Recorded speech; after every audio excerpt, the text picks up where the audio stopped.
my 1967 Acadian Canso Sport Deluxe, and you're watching Light 'em Up TV. What do you drive?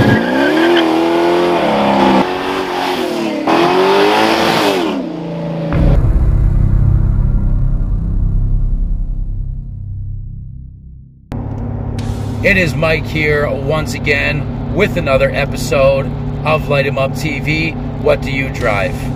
I hope everyone is having a fantastic day today. In today's video, I'm going to be shooting an Acadian. General Motors Canada produced these cars from 1962 to 1971, and the Acadian today that I'm going to be shooting is a 1967, and this car is absolutely mint condition. I'm going to be meeting up with the owner, Brian. This guy had this car for 40 years.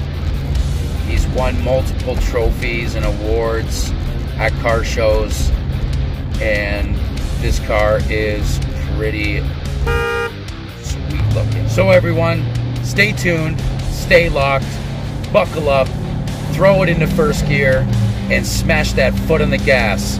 This is Light 'em Up TV. What do you drive?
So the engine, 1965, 327, bored 30 over. Edelbrock top end kin, which is the cylinder heads, the manifold, camshaft, about a 450 horsepower kit. Carburetor is a 650 Demon. Got aluminum water pump, aluminum March pulleys, chrome alternator, custom valve covers and air cleaner that I painted to look like carbon fiber. The air cleaner I made out of 3-inch exhaust pipe, welded it together to get the shape that I wanted. MSD billet distributor, MSD coil, MSD 6AL, digital 6AL. Got a Northern aluminum radiator. And you had this car for how long? 40 years. 40 years. It is mint. Look at that engine, guys. What do you got for the wheels? Those are Coy's 18-inch 18x7 on the front, 18x8s on the back.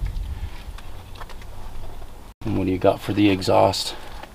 The exhaust, I custom made that myself out of a 2.5-inch mandrel bent pipe, X pipe, and Flowmaster mufflers. Nice. And the interior we got? The interior is pretty much all original upholstery wise, and the carpet I replaced just because it was faded out. It's got the original console with a B&M shifter, odometer gauges, low car pedals for the gas pedal, brake pedal, and 67 Corvette steering wheel.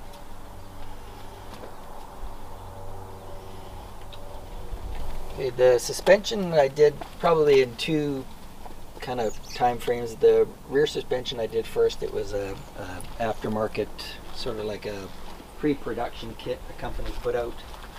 I got it pretty reasonable, so I put that in. The front suspension I did second. It's all tubular control arms with the coilover shocks as well. And then the four-wheel disc brakes, I updated the brakes when I put the wheels and everything on. Nice. You mentioned you had the car for 40 years. Is that how long the build took you to do?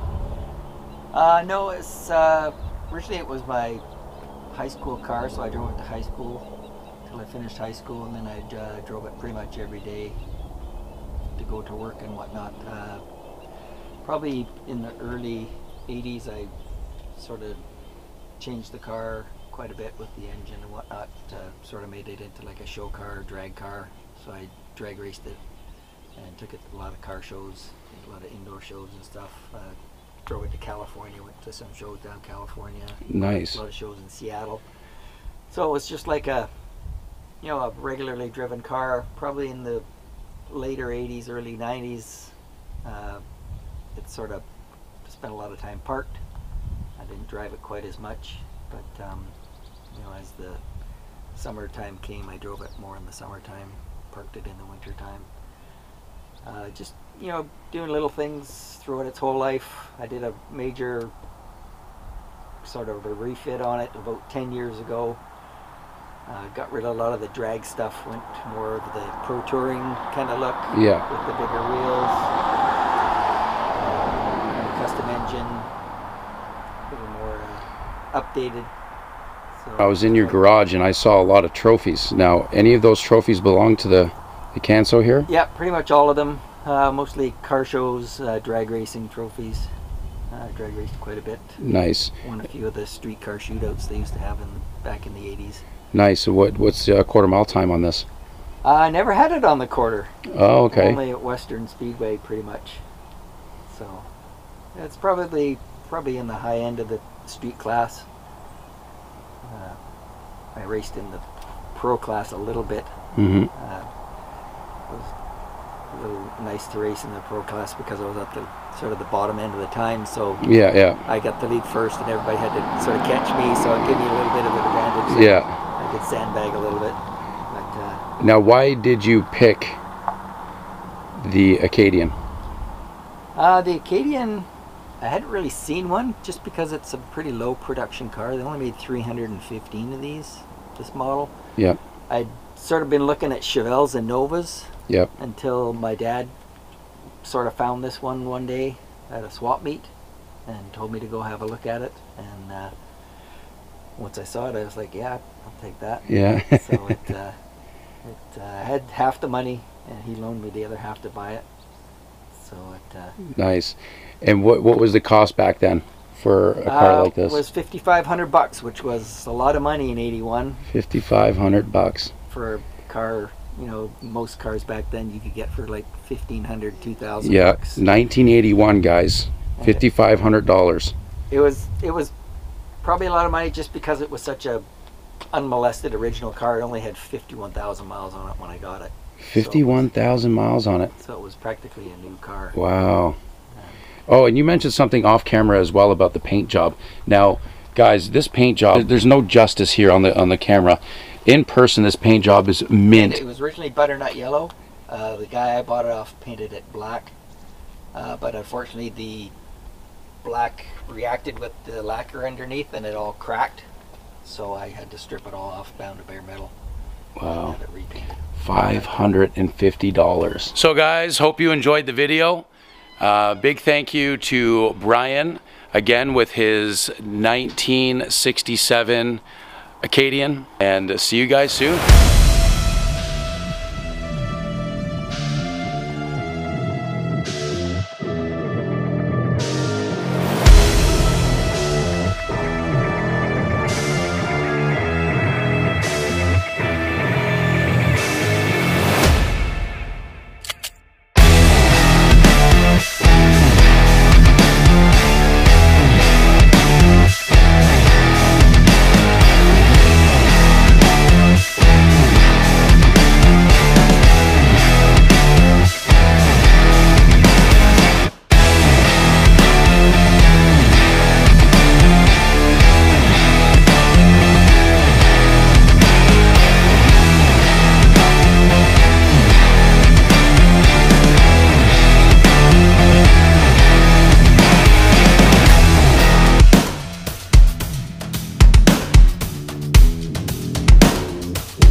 Check out our other episodes here on YouTube. And don't forget to subscribe and ring that notification bell. This is Light 'em Up TV. What do you drive?